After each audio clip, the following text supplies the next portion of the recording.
Hello, welcome to अपना लक्ष्य। आज हम पढ़ने वाले हैं यूजीसी नेट हिंदी की हिंदी कहानी यूनिट 7। और इससे पहले 3 वीडियो अपलोड हो चुका है और आप जाकर पिछले वीडियो देख सकते हैं। यदि सिलेबस के बारे में जानकारी चाहिए तो आप वो भी वीडियो पड़ा हुआ है, आप देख सकते हैं। इससे पहले कराया गया है और इसमें कुछ किताबों के नाम भी बताए हैं। अगर आपको लेना है तो आप वहाँ से ले सकते हैं। तो चलिए हम वीडियो को स्टार्ट करते हैं। हिंदी कहानी यूनिट 7। ये सिलेबस मैंने रखा है। आप यहाँ से सिलेबस को देखते रहेंगे। बार-बार सिलेबस रखने का मतलब बस इतना है कि नज़र के सामने जितनी बार आएगा, उतनी बार हम ये देखते चलेंगे। आज हम पढ़ने वाले हैं राही, सुभद्रा कुमारी चौहान। राही कहानी पढ़ने वाले हैं। यूनिट 7 राही।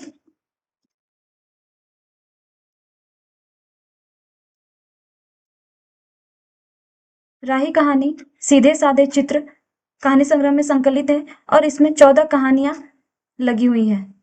सीधे-साधे चित्र 1947 में प्रकाशित है। राही कहानी का प्रकाशन वर्ष भी यही मानकर चलते हैं। 14 कहानियां कौन कौन सी है? रूपा, कैलासी नानी, बियल्हा, कल्याणी, दो साथी, प्रोफेसर मीबा, दुराचारी, मंगला, कान के बूंदे, हिंग वाला, राही, तांगे वाला, गुलाब सिंह, 3 बच्चे।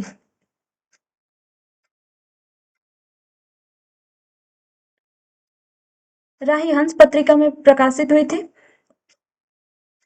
राही कहानी का पात्र हम देखते हैं। राही कहानी में राही है, एक गरीब महिला है। अनाज की चोरी में जेल जाती है और वो मंगोरी जाति की है और 5-6 शेर अनाज की चोरी करने के कारण उसे जेल होता है। और एक अनीता है जो संपन्न परिवार वर्ग से आती है और स्वतंत्रता आंदोलन में जेल जाती है।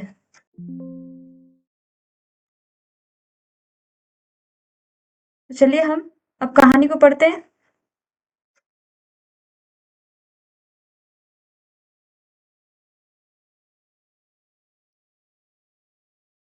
राही सुभद्रा कुमारी चौहान।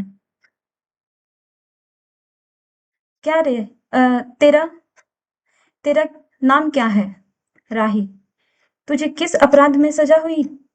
चोरी की थी सरकार। चोरी? क्या चुराया था? नाच की गठरी। अब ये देहात का भाषा है इसलिए अनाज की जगह नाच भी बोलेंगे। नाच की जो गठरी। कितना नाच था?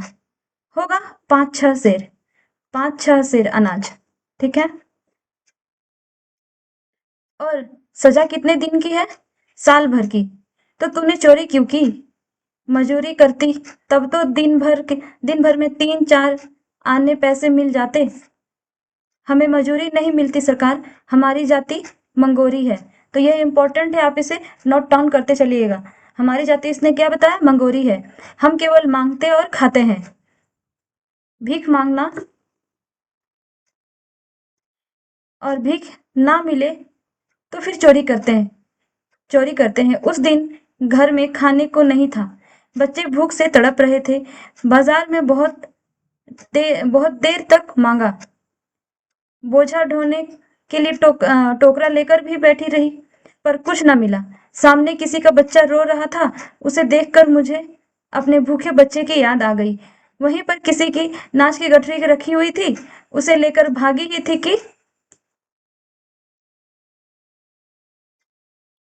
पुलिस वाले ने पकड़ लिया। अनीता ने डंडी एक ठंडी सांस ली। बो, बोली, फिर तूने कहा नहीं कि बच्चे भूखे थे इसीलिए चोरी की? संभव है इस बात से मजिस्ट्रेट कम सजा देते। हम गरीबों की कोई नहीं सुनता सरकार। बच्चे आए थे कचहरी में। मैंने सब कुछ कहा पर किसी ने नहीं सुना। राही ने कहा। अब तेरे बच्चे किसके पास हैं? उसका बाप है? अनीता ने पूछा। राही की आंखों में आंसू आ गए। वह बोली, उसका बाप मर गया सरकार।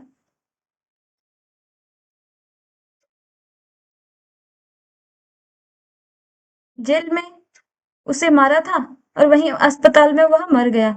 अब बच्चों का कोई नहीं है। तो तेरे बच्चे का बाप भी जेल में ही मरा? वह क्यों जेल आया था? अनीता ने प्रश्न किया। उसने तो बिना कसूर के ही पकड़ लिया था सरकार, राही ने कहा। ताड़ी पीने को गया था, 2-4 दोस्त भाई उसके साथ थे। मेरे घर वाले का एक वक्त पुलिस वाले से झगड़ा हो गया था। उसी का बदला उसने लिया। 109 में उसका चालान करके साल भर की सजा दिला दी। वही मर गया। कौन सी धारा लगता है? 109 का धारा लगता है। इम्पोर्टेंट। अनीता ने एक दीर्घ निश्वास के साथ कहा, अच्छा जा, अपना काम कर। राही चली गई। अनीता सत्याग्रह करके जेल गई आई थी। पहले उसे बी क्लास दिया था, फिर उसके घर वालों ने लिखा पढ़ी करके उसे ए क्लास दिलवा दिया। अनीता के सामने आज एक प्रश्न था। वह सोच रही थी कि देश की दरिद्रता और इन निरीह गरीबों के कष्टों को दूर करने का कोई उपाय नहीं है। हम सभी परमात्मा की संतान हैं, एक ही देश के निवासी। कम से कम हम सबको खाने पहनने का समान अधिकार है ही। फिर क्या फिर यह क्या बात है कि कुछ लोग तो बहुत आराम से रहते हैं और कुछ लोग पेट के अन्न के लिए चोरी करते हैं। उसके बाद विचारक की अदूरदर्शिता के कारण यह सरकारी वकील के चातुर्यपूर्ण चातुर्यपूर्ण जिरह के कारण छोटे-छोटे बच्चों की माताएं जेल भेज दी जाती हैं। उसके बच्चे भूखे मरने के लिए छोड़ दिए जाते हैं। एक और तो यह कैदी है जो जेल आकर सचमुच जेल जीवन के कष्ट उठाती है, और दूसरी ओर हम लोग जो अपनी देशभक्ति और त्याग का ढिंढोरा पीटते हुए जेल आते हैं। हमें आमतौर से दूसरे कैदियों के मुकाबले से अच्छा बर्ताव मिलता है, फिर भी हमें संतोष नहीं होता। हम जेल जाकर ए और बी क्लास के लिए झगड़ते हैं। जेल आकर ही हम कौन सा बड़ा त्याग कर देते हैं। जेल में हमें कौन सा कष्ट रहता है सिवाय इसके कि हमारे माथे पर नेतृत्व की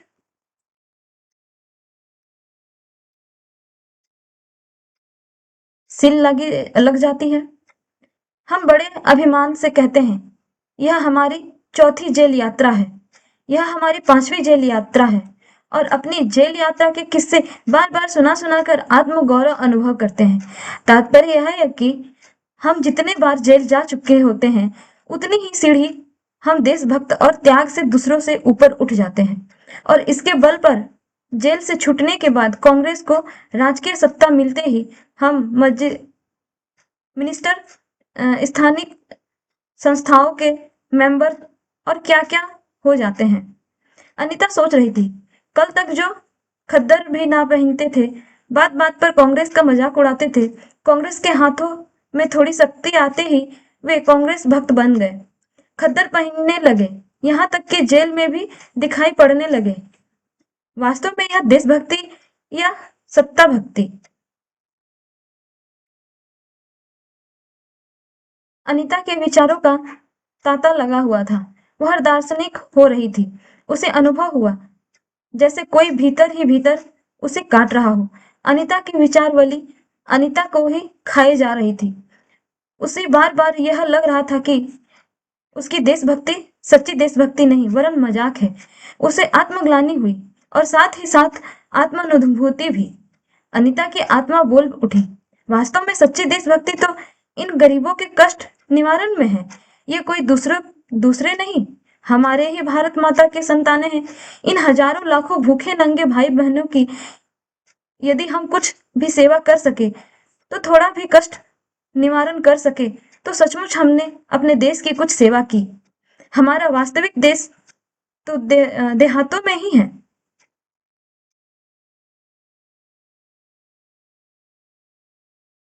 किसानों की दुर्दशा से हम सभी थोड़े बहुत परिचित हैं, पर इन गरीबों के पास न घर है न द्वार। अशिक्षा और अज्ञान का इतना गहरा पर्दा इनकी आंखों पर है कि होश संभालते ही माता पुत्री और सास बहू को चोरी की शिक्षा देती है, और उनका यह विश्वास है कि चोरी करना और भीख मांगना ही उनका काम है। इससे अच्छा जीवन बिताने की वह कल्पना ही नहीं कर सकते। आज यहाँ डेरा डाल के रहे तो कल दूसरी जगह चोरी की। बचे बचे तो बचे नहीं, नहीं तो फिर साल 2 साल के लिए जेल। क्या मानव जीवन का यही लक्ष्य है? लक्ष्य है भी या अथवा नहीं? यदि नहीं है, तो विचारदर्श की उच्च सतह पर टिके हुए हमारे जन नायकों और युवा पुरुषों की हमें क्या आवश्यकता?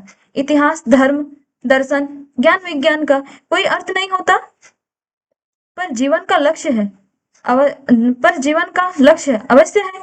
संसार की मृग मरीचिका में हम लक्ष्य को भूल जाते हैं। सतह के ऊपर तक पहुंच पाने वाली कुछ एक महान आत्माओं को छोड़कर सारा जान संसार में अपने को खोया हुआ पाता है। कर्तव्य कर्तव्य करवक्ता कर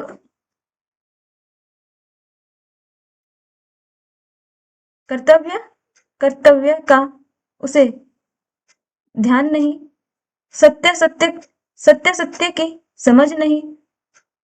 अन्यथा मानवीयता से बढ़कर कौन सा मानव धर्म है? पतित मानवता को जीवन दान देने की अपेक्षा भी कोई महत्तर पुण्य है? राही जैसे भोली भाली किंतु गुमराह आत्माओं के कल्याण की भी साधना जीवन की साधना होनी चाहिए।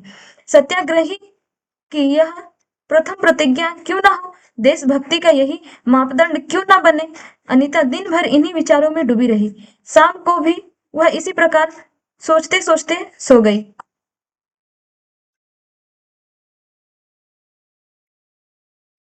रात में उसने सपना देखा कि जेल से छूटकर वह इन्हीं मंगरोरी लोगों के गांव में पहुंच गई है। वहां उसने एक छोटा सा आश्रम खोल दिया। उसी आश्रम में एक तरफ छोटे छोटे बच्चे पढ़ते हैं और स्त्रियां सूत काटती हैं, दूसरी तरफ मर्द कपड़ा बुनते हैं और रुई धुनते हैं। शाम का रोज उन्हें धार्मिक पुस्तकें पढ़ाकर सुनाई जाती है और देश में कहाँ क्या हो रहा है यह सरल भाषा में समझाया जाता है। वही भीख मांगने और चोरी करने वाले आदर्श ग्रामवासी हो चले हैं। रहने के लिए उन्होंने छोटे छोटे घर बना लिए हैं। राही के अनाथ बच्चों को अनीता अपने साथ रखने लगी है। अनीता यही सुख स्वप्न देख रही थी। रात में वह देर से सोई थी। सुबह 7 बजे तक उसकी नींद न खुली पाई। अचानक स्त्री जेलर ने आकर उसे जगा दिया और बोली, आप घर जाने के लिए तैयार हो जाइए। आपके पिता बीमार है। आप बिना शर्त छोड़ी जा रही हैं।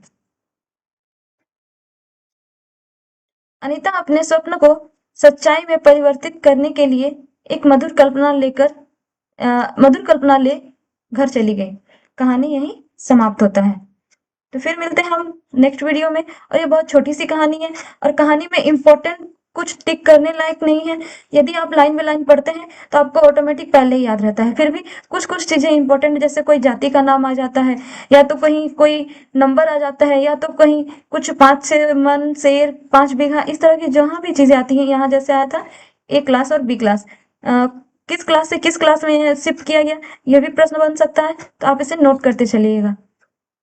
धन्यवाद।